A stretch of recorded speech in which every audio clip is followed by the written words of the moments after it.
Hello guys, ito pala ay nilagang baka. Ito pinakuluan ko na, nilagyan ko siya ng patis, betchin, paminta para madaling maluto na.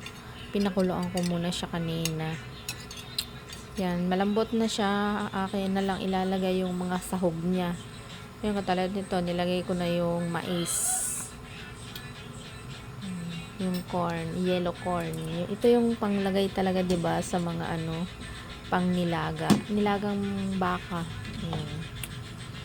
Yung dahon na ilalagay ko dito ay yung Baguio beans. Ay, ano ba 'yan? Ah, ang tawag dito? Baguio pechay. Sorry naman, nakalimutan eh.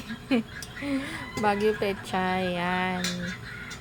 Ilalagay ko sana yung pechay lang eh. Yung pechay na Tagalog. Kaso lang, wala. Kaya yan na lang inilagay ko.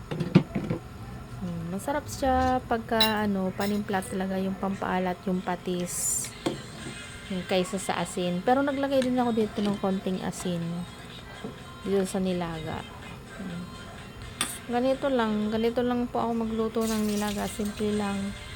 Kasi kaysa sa maraming mga sahog-sahog, minsan naman di rin naman nauubos pagka yung mga lutong bahay lang. Lalo pag ilan lang naman kayong kakain, katulad namin, 4 naman kami, minsan wala pa yung 2 kasi napasok, di tatatlo na kami.